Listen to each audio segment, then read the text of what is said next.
Pernah nggak sih Anda kepikiran, kenapa ya ada orang kayak Pak Imanso, usia 74 tahun, udah 15 tahun loh patuh minum obat hipertensi, tapi tiba-tiba aja gitu dilarikan ke UGD.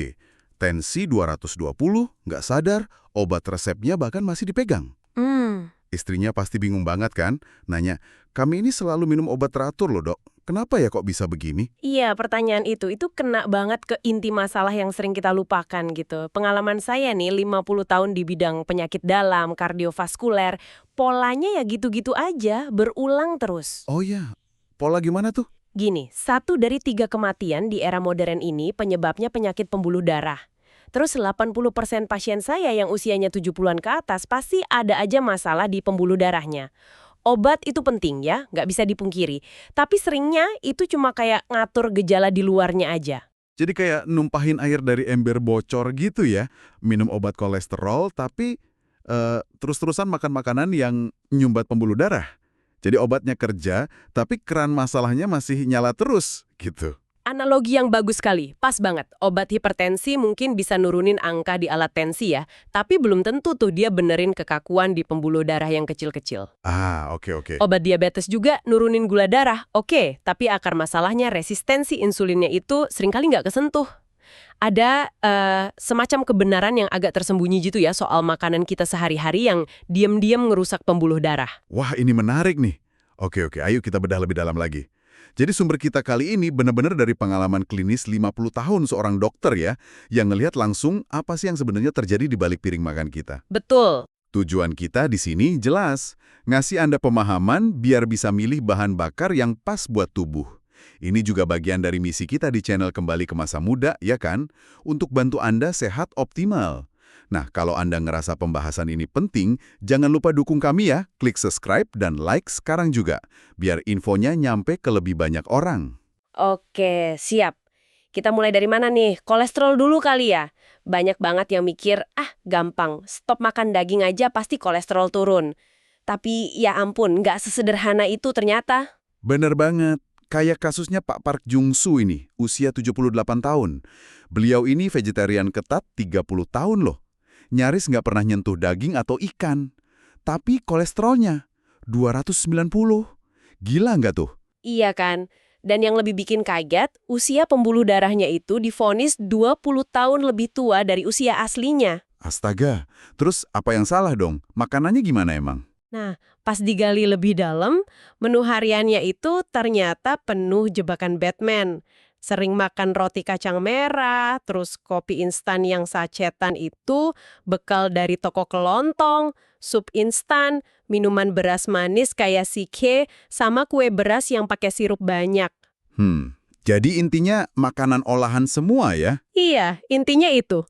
Makanan olahan, nah ini membawa kita ke musuh utama kolesterol yang sering nggak disangka, yaitu lemak trans, bukan dagingnya seringkali. Lemak trans ya? Itu biasanya paling banyak ada di mana sih dok? Biar kita bisa hindarin gitu. Paling banyak itu di margarin, shortening itu loh bahan yang sering dipakai buat bikin roti, kue kering, cake, terutama roti krim, donat, terus gorengan yang minyaknya udah dipakai berkali-kali. Itu sumber utamanya. Waduh, padahal itu enak-enak semua ya? Nah, itu dia masalahnya. Penelitian jangka panjang dari Harvard itu udah jelas banget nunjukin lemak trans ini jahatnya double. Dia ngerusak kolesterol baik HDL, terus malah ngelipat ganda jam kolesterol jahat LDL. Wah, bahaya banyak. Belum selesai, dia juga bikin peradangan kronis di dinding pembuluh darah kita, mempercepat pengerasan arteri, namanya aterosklerosis. Bayangin aja pipa air di rumah, kalau udah tua kan berkarat, sempit gitu. Nah kayak gitu pembuluh darah kita jadinya. Makan roti krim beberapa kali seminggu aja itu udah bisa ngasih dampak loh. Oke, oke. Catat, lemak trans. Selain itu, apalagi nih yang perlu diwaspadai buat kolesterol? Yang mungkin kita nggak nyangka. Yang kedua, ini juga sering nggak disadari, yaitu fruktosa cair, terutama dari minuman-minuman manis kemasan, kayak soda, jus buah yang di kotak itu loh, minuman energi. Oh, jus buah kemasan juga termasuk. Bukannya sehat ya?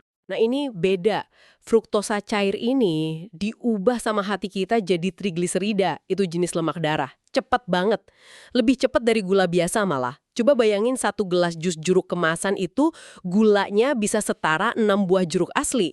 tapi seratnya udah nggak ada. Hilang pasti proses. Wah, pantesan ya. Ini sering jadi penyebab tersembunyi kenapa trigliserida bisa tinggi banget. Kayak kasus Ibu Choi Yang Ja, 69 tahun.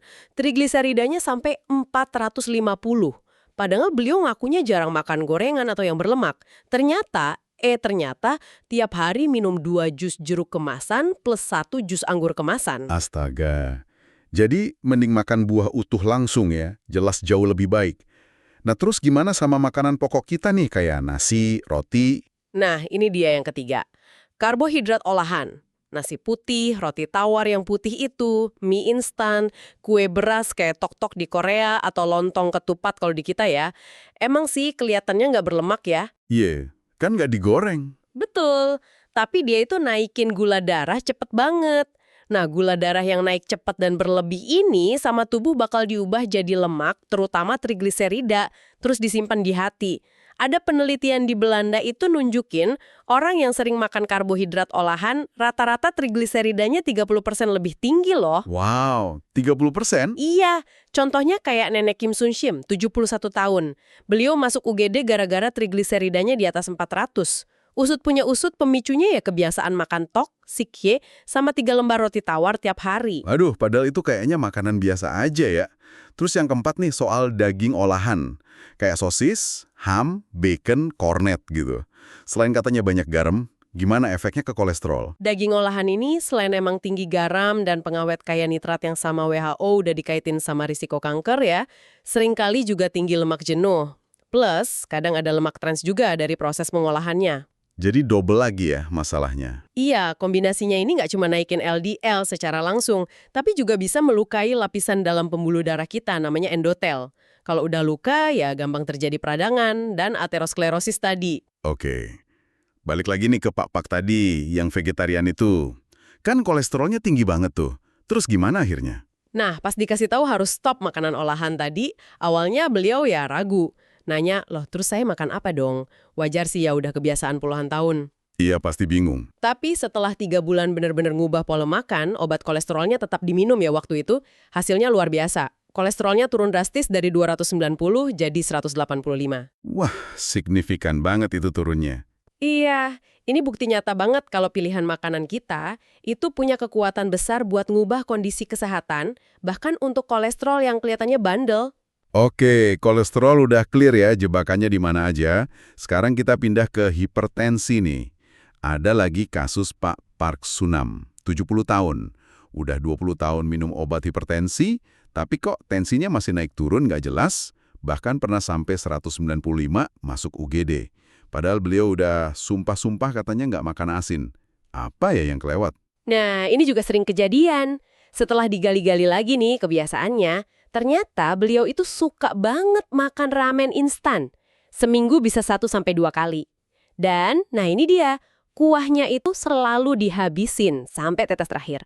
Katanya sayang kalau dibuang. Wah, padahal kuah ramen kan gurih banget ya. Gurih dan asin pastinya. Jadi fokus beliau cuma di rasa asin dari garam dapur aja. Padahal masalah utama makanan instan kayak ramen itu kompleks, bukan cuma garamnya aja. Emang apa aja sih dok di dalam sebungkus ramen instan itu yang bahaya buat orang hipertensi? Oke, pertama jelas ya, kandungan natrium alias garamnya itu tinggi banget. Seringkali satu bungkus aja udah nyumbang 80% kebutuhan natrium harian kita. Kalau kuahnya dihabisin, wah bisa 2 kali lipat dari batas harian tuh asupannya. Astaga, pantes tensinya naik. Kedua, nah ini yang sering nggak disadari, yaitu penyedap kimia, kayak MSG atau monosodium glutamat, terus ada lagi namanya sodium guanylate. Zat-zat ini, selain nambahin asupan sodium, ada dugaan juga bisa memicu penyempitan pembuluh darah sementara pada sebagian orang.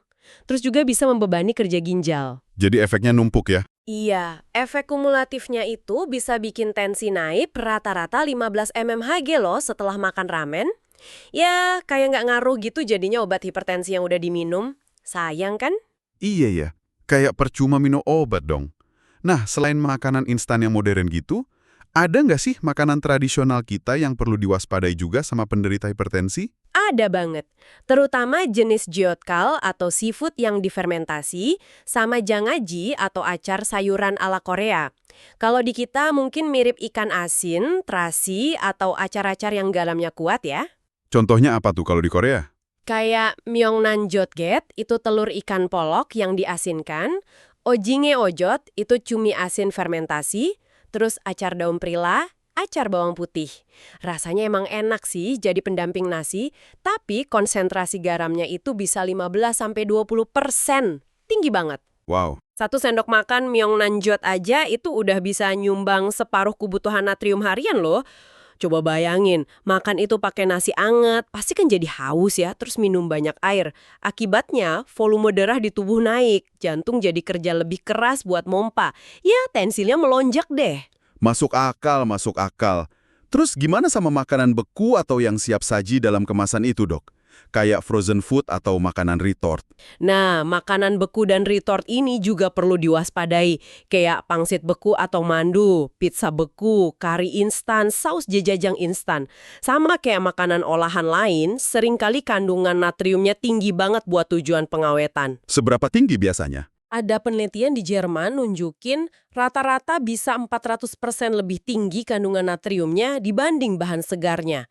Bayangin aja makan 10 biji mandu beku, itu udah bisa lebih dari 2000 mg natrium. Udah lewat batas harian itu. Kayak kasus Pak Kim Yang Ho, 78 tahun, tensinya nggak stabil gara-gara tiap malam makan mandu beku karena praktis katanya. Waduh, praktis tapi berisiko ya. Nah, ini nih yang menarik. Tadi kan disebut juga soal gula tersembunyi bisa jadi biang kerok hipertensi. Kok bisa ya? Apa hubungannya gula sama tensi? Bukannya gula itu urusannya sama diabetes? Nah, ini poin penting banget yang sering orang nggak tahu. Studi dari American Heart Association nunjukin kalau kita konsumsi gula tinggi, itu bisa memicu lonjakan hormon insulin. Ternyata, insulin ini ngasih sinyal ke ginjal kita buat nahan lebih banyak natrium dari yang seharusnya dibuang. Oh, jadi gara-gara gula, garamnya malah nggak keluar gitu? Iya, kasarnya gitu. Akibatnya, volume cairan tubuh nambah, ya, tensi naik. Selain itu, gula juga bisa menyebabkan peradangan di lapisan endotel pembuluh darah tadi, bikin pembuluh darah jadi kaku, kayak karet gelang yang udah lama udah nggak elastis lagi, susah buat melebar dan menyempit sesuai kebutuhan. Pantesan ya. Ini ngejelasin kasus Ibu Yon Jong-hee, 67 tahun. Beliau udah mati-matian hindarin makanan asin, tapi ternyata suka banget minum minuman manis sama makan kuat tiap hari. Ya, tensinya tetap aja tinggi terus. Oke. Terakhir nih, buat hipertensi, soal alkohol. Kan ada mitos tuh, katanya minum alkohol sedikit bagus buat jantung. Gimana tuh sebenarnya? Nah, ini dia. Buat penderita hipertensi, mitos ini bahaya banget. Informasi yang salah kaprah. Emang sih, alkohol itu bisa bikin pembuluh darah melebar sesaat, jadi tensi mungkin kelihatan turun sebentar. Nah, itu kan bagus. Tunggu dulu, beberapa jam setelahnya terjadi efek rebound atau efek balik. Tensi justru bakal naik dan seringkali lebih tinggi dari sebelumnya. Ini udah dibuktiin sama studi besar di Prancis. Belum lagi alkohol itu ngerusak kualitas tidur. Tidur nggak nyenyak, regulasi tensi pas malam hari jadi kacau, hormon stres naik. Udah deh, kayak lingkaran setan, tensinya makin susah dikontrol. Wah, serem juga ya efek reboundnya. Terus gimana hasilnya buat Papak Sunam tadi?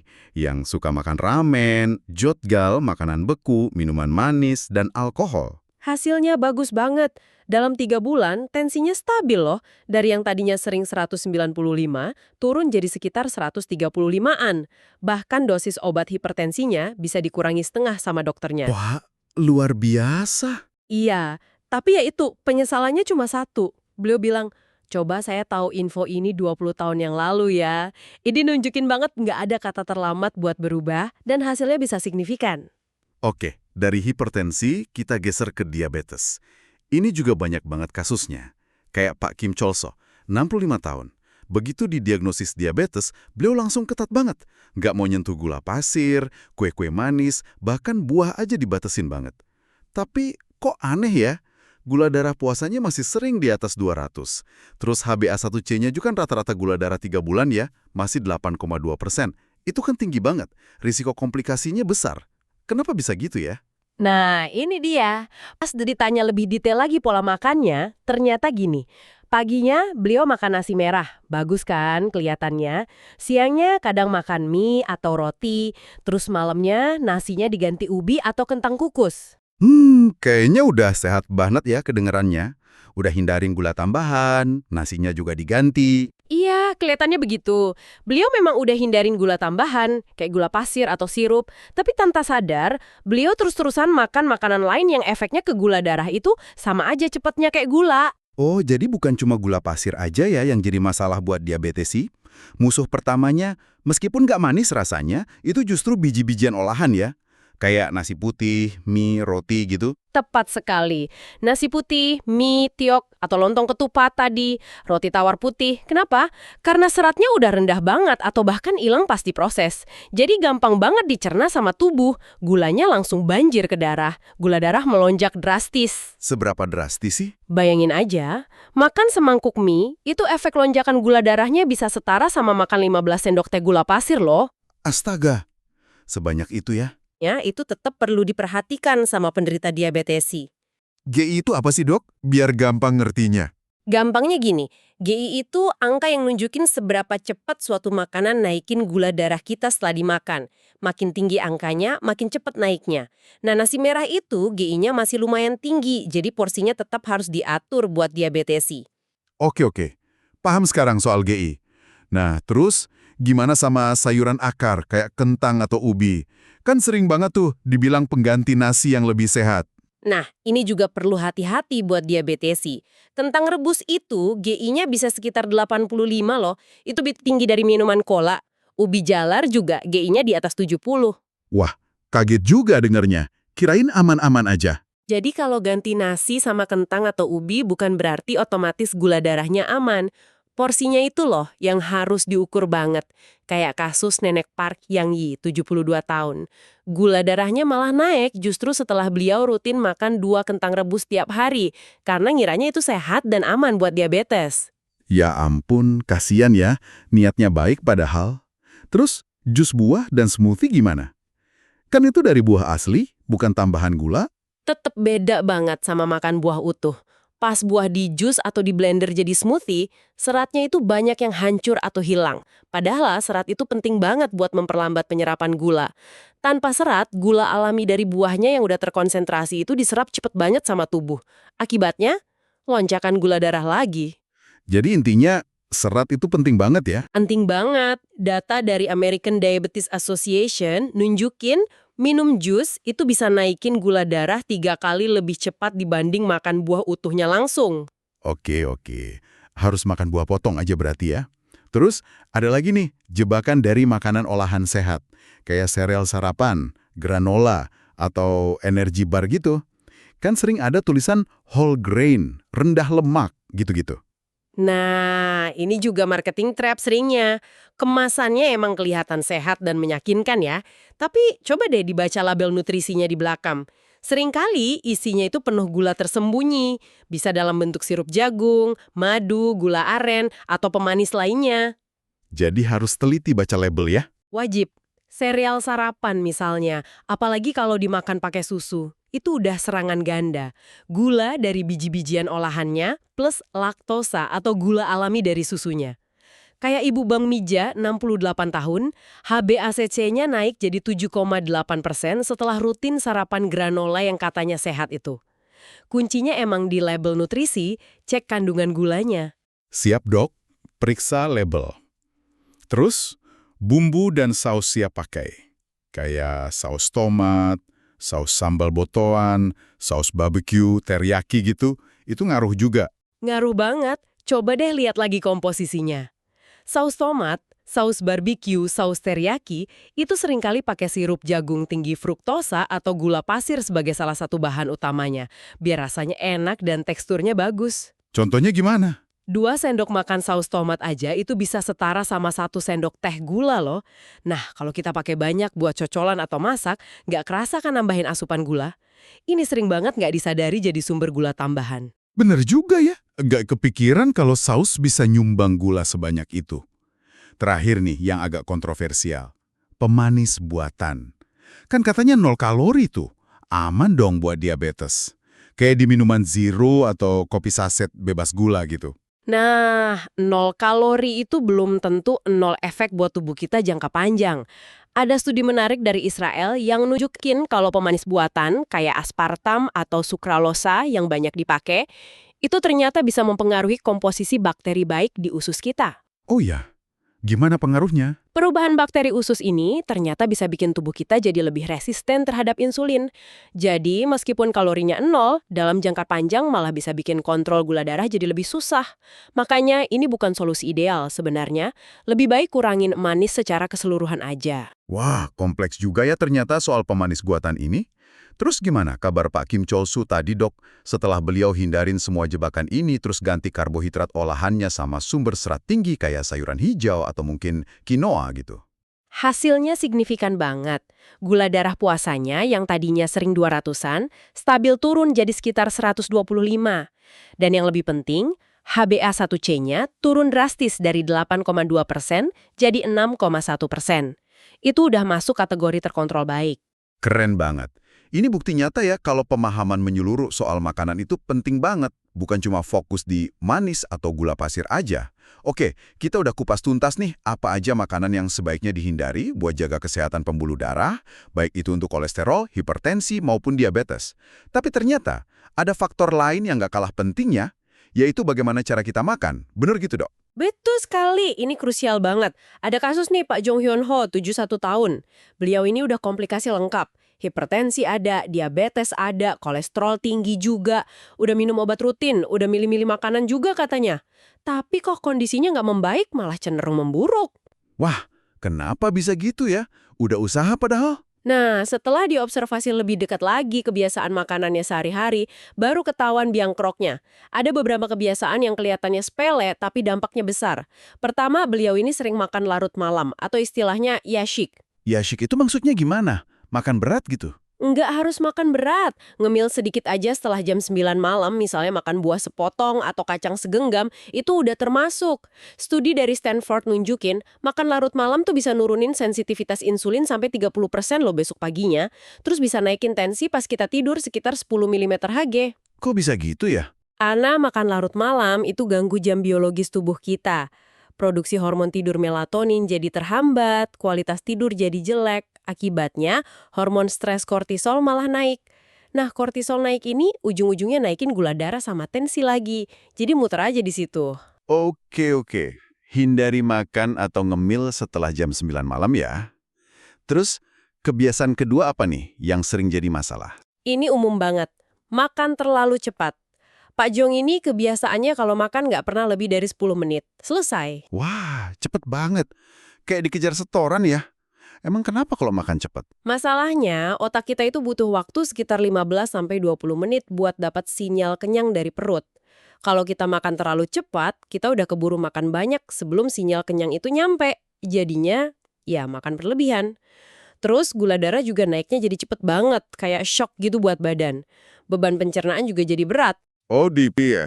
Jadi harus pelan-pelan ya. Iya, coba deh biasain ngunyah lebih lama, lebih pelan. Itu aja udah bisa ngurangin lonjakan gula darah setelah makan sampai 30% loh. Wow, cuma modal ngunyah pelan ya. Oke, ketiga apa lagi nih? Ketiga, soal hidrasi. Minum air putih terlalu sedikit. Ini sering banget terjadi, terutama pada lansia. Kadang rasa hausnya udah berkurang, atau mungkin malas bolak-balik ke toilet, jadinya minumnya sedikit. Emang ngaruh ya kurang minum ke pembuluh darah? Ngaruh banget. Dehidrasi ringan aja itu udah bisa bikin darah kita jadi lebih kental. Kalau darah lebih kental, jantung kan harus kerja lebih keras buat memompanya ke seluruh tubuh. Akibatnya, ya tensi bisa naik. Beban ke pembuluh darah juga jadi lebih berat. Coba deh, usahain minum 1,5–2 liter air putih per hari. Nggak usah langsung banyak, tapi sedikit-sedikit tapi sering. Itu aja udah bisa bantu nurunin tensi 5–10 mmG loh. Oke, cukup minum air putih ya. Keempat. Keempat, ini ada kaitannya sama emosi. Makan karena stres atau stress eating. Pas lagi stres, cemas, atau sedih, kita cenderung pengen makan makanan yang comforting gitu ya. Biasanya yang manis-manis atau yang gurih banget. Iya, bener banget. Kayak pengen ngemil coklat atau keripik gitu ya. Nah, itu dia. Masalahnya, makan karena emosi ini seringkali bikin gula darah dan tensi naik secara bersamaan. Jadi, pas lagi stres, coba jangan langsung nyari makanan. Tarik napas dalam dulu, coba minum air putih pelan-pelan, baru deh tanya ke diri sendiri, ini beneran lapar atau cuma emosi aja? Tips bagus tuh. Tarik napas, minum air dulu. Oke, terus yang kelima dan keenam apa nih, Dok? Kelima, waktu makan tidak teratur. Hari ini sarapan jam 7, besok jam 10, lusa malah nggak sarapan sama sekali. Jadwal makan yang kacau balau gini ganggu ritme alami tubuh kita. Padahal tubuh kita itu suka banget sama keteraturan, terutama buat jaga stabilitas insulin dan tekanan darah.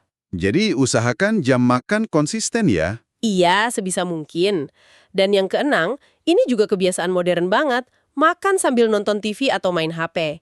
Perhatian kita jadi kepecah kan, nggak fokus sama makanan. Akibatnya, sinyal kenyang dari tubuh jadi nggak kita perhatiin. Ujung-ujungnya makan berlebihan lagi tanpa sadar.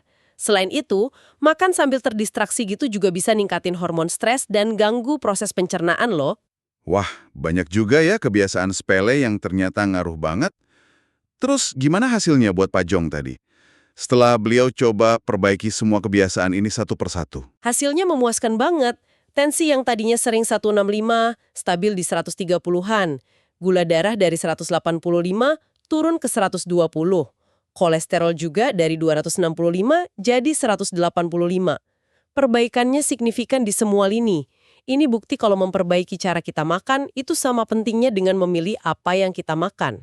Oke, jadi kita udah tahu nih, apa aja makanan musuh pembuluh darah, terus kebiasaan makan apa aja yang perlu diperbaiki. Nah, sekarang pasti banyak yang nanya, terus solusinya gimana dong? Apa yang sebaiknya kita lakukan? Ini dia nih, bagian pentingnya ya, rangkuman praktis dari 50 tahun pengalaman klinis tadi, yang katanya bisa bantu lebih dari 90% pasien ngurangin atau bahkan lepas obat. Bener gitu, Dok? Insya Allah, dengan izin Tuhan dan konsistensi ya. Jadi gini, mari kita coba rancang sama-sama pola makan harian yang lebih ramah buat pembuluh darah kita. Siap. Gimana tuh contohnya? Oke, kita mulai dari pagi. Begitu bangun tidur, jangan langsung cari kopi atau teh manis ya. Minum dulu segelas air putih hangat, minumnya pelan-pelan aja. Ini bagus buat bantu encerin darah setelah semalaman kita tidur. Oke, air putih hangat dulu. Terus sarapannya? Sarapannya, coba kombinasikan protein sama sayuran hijau. Misalnya, 1 butir telur, mau direbus, diceplok, atau orak-arik, plus sayuran hijau kayak bayam, kangkung, kale, bok choy, ditumis ringan aja pakai sedikit minyak zaitun extra virgin EVO. Oke, telur sama sayur. Ada tambahan lain? Boleh ditambah lemak baik, misalnya setengah buah alpukat, atau segenggam kacang-kacangan kayak almond atau kenari. Lemak baik ini bantu kurangin peradangan dan bikin kenyang lebih lama. Kalau masih butuh karbohidrat, pilih sedikit aja. Misalnya, oat utuh, bukan yang instan manis ya, atau quinoa. Yang jelas, hindari nasi putih atau roti tawar putih pas sarapan. Sip, pagi udah kebayang. Lanjut ke siang? Makan siang, boleh pakai nasi. Tapi, pilih nasi merah atau nasi campur, misalnya beras merah, campur beras hitam, atau quinoa. Porsinya cukup setengah mangkuk aja. Lauknya, utamakan ikan yang berlemak, kayak ikan kembung, sarden, makerel, salmon kalau ada. Ini kayak omega 3 yang bagus banget buat lindungi pembuluh darah dan ngurangin peradangan. Ada bukti ilmiahnya nggak tuh soal ikan? Ada dong, studi dari Harvard nunjukin orang yang makan ikan berlemak minimal 2 kali seminggu, itu resiko kena penyakit kardiovaskulernya turun sampai 36%. Wah, lumayan banyak ya. Oke, nasi merah setengah mangkuk, ikan berlemak, terus apa lagi? Jangan lupa sayurannya, lengkapi piring makan siang dengan sayuran warna-warni. Brokoli, wortel, paprika, buncis, kubis, apa aja boleh. Mau direbus, dikukus, atau ditumis ringan lagi pakai sedikit minyak zaitun atau minyak wijen. Kalau mau makan sup, fokus di isinya aja ya.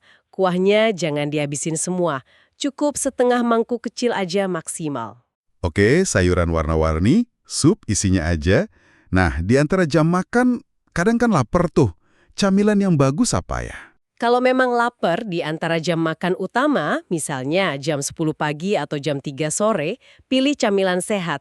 Misalnya segenggam kacang, almond, kenari, mete, tapi yang tanpa garam ya. Atau 1 butir telur rebus lagi juga boleh.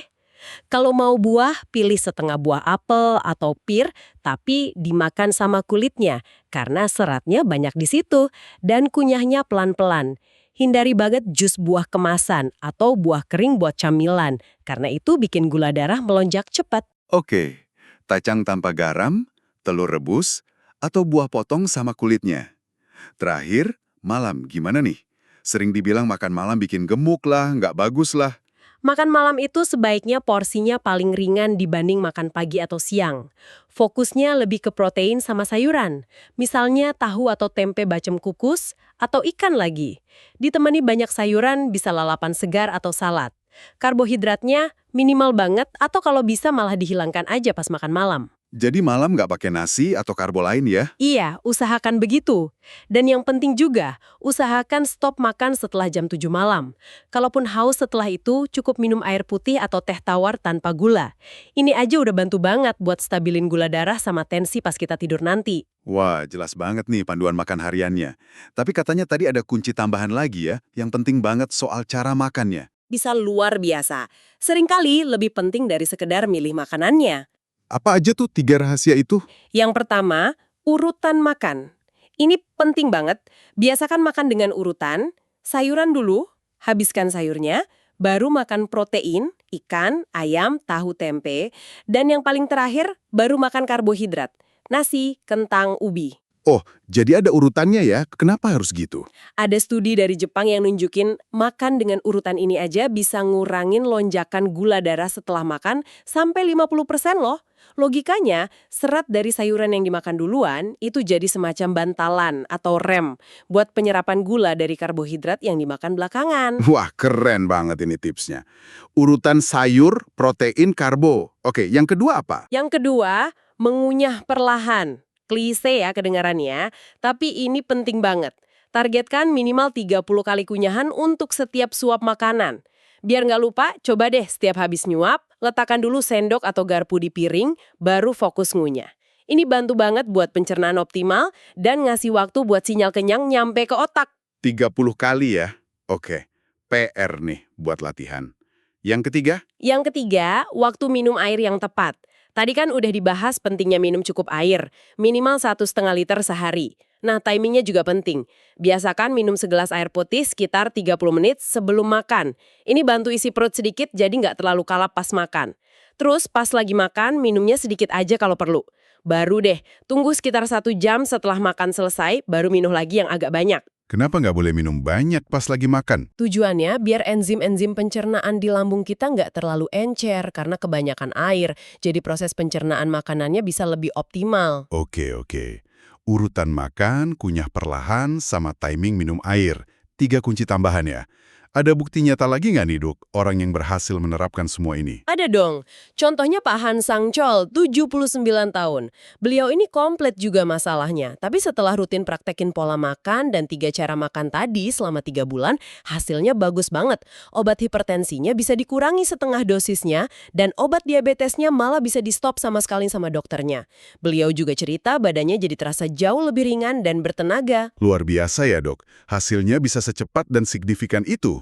Oke, sebelum kita tutup nih, mari kita rangkum sekali lagi ya poin-poin penting dari pembahasan mendalam kita hari ini, biar gampang diingat. Boleh. Kalau Anda punya masalah kolesterol tinggi, hati-hati sama lemak trans, di margarin, roti krim, gorengan, fruktosa cair, minuman manis kemasan, jus kotak, karbohidrat olahan, nasi putih, mie, roti tawar, daging olahan, sosis, ham, bacon, dan gula tersembunyi di mana-mana. Betul. Kalau Anda berjuang dengan hipertensi, waspada sama ramen yang makanan instan, terutama kuahnya, jotgal, jang aji atau makanan fermentasi asin lainnya, makanan beku retort, gula tersembunyi lagi, dan juga alkohol ya. Sip. Nah, buat yang punya diabetes, perhatikan asupan biji-bijian olahan, nasi putih, mie, roti, sayuran akar yang GI-nya tinggi, kentang, ubi, jus buah dan smoothie, mending buah utuh, makanan sehat olahan yang sering nipu, sereal granola, saus dan bumbu yang manis, serta pemanis buatan juga ternyata perlu diwaspadai. Lengkap itu. Dan yang penting buat semua kondisi tadi, perbaiki kebiasaan. Hindari makan larut malam, jangan makan terlalu cepat, cukup minum air putih, kelola stres biar nggak stress eating, Usahakan waktu makan teratur dan stop makan sambil nonton atau main HP. Sebaliknya, yang perlu diperbanyak itu jelas ya, sayuran hijau daun, ikan yang berlemak, kacang-kacangan tapi yang nggak digaramin dan porsinya terukur, minyak zaitun extra virgin, dan air putih yang cukup. Terus jangan lupa praktekkan 3 kunci tadi. Urutan makan, sayur protein karbo, kunyah perlahan minimal 30 kali, dan timing minum air yang tepat. Ingat ya, tubuh kita ini punya kemampuan luar biasa loh buat memperbaiki dirinya sendiri, dan makanan itu adalah kunci utamanya. Bener banget. Mungkin sebagai penutup, ada kisah inspiratif lagi nih. Pak Lee Yong-su, usia 82 tahun. Beliau ini pernah kena serangan jantung. Tapi setelah itu, beliau benar-benar disiplin menerapkan semua saran ini. Hasilnya, 2 tahun kemudian, semua indikator kesehatan jantungnya normal. Bahkan sekarang, beliau kuat naik gunung tiap pagi loh di usianya yang 82. Masya Allah. Jadi, pesannya jelas ya, Anda juga pasti bisa. Nggak perlu nunggu sakit dulu. Mulai aja dari hal kecil. Misalnya, malam ini coba ubah urutan makannya. Besok pagi, awali hari dengan segelas air hangat. Konsistensi itu kuncinya. Tapi satu hal yang penting banget untuk diingat ya, informasi yang kita bahas ini sifatnya untuk edukasi dan referensi. Kondisi setiap orang itu unik. Jadi, sangat penting untuk tetap berkonsultasi dengan dokter Anda masing-masing sebelum melakukan perubahan signifikan pada pola makan atau pengobatan Anda. Kombinasi antara gaya hidup sehat yang kita bahas ini dengan penanganan medis yang tepat dari dokter, itulah jalan terbaik untuk hasil yang optimal. Setuju banget, Dok. Nah, kalau pembahasan kita kali ini dirasa membuka wawasan dan bermanfaat buat Anda, jangan lupa ya dukung terus channel Kembali ke Masa Muda ini. Caranya gampang banget. Tinggal klik tombol subscribe, kasih like buat video ini, dan nyalakan juga lonceng notifikasinya biar nggak ketinggalan pembahasan penting lainnya dari kami. Iya, betul. Oh iya, jangan ragu juga buat bagikan pengalaman Anda di kolom komentar di bawah ya. Mungkin Anda punya cerita perjuangan melawan tensi tinggi atau gula darah. Atau punya tips lain. Yuk kita diskusi dan saling menyemangati di sana. Nah, sebagai bocoran nih, di pembahasan kita selanjutnya, kita akan bongkar tuntas rahasia tentang jenis olahraga yang luar biasa banget, yang ternyata bisa bantu memutar balik jam biologis pembuluh darah Anda. Ini cara keren buat kembali muda tanpa perlu obat. Penasaran kan? Wah, wajib ditunggu tuh. Oke deh, jadi kesimpulannya, pembuluh darah kita ini ibarat jalan tol kehidupan ya.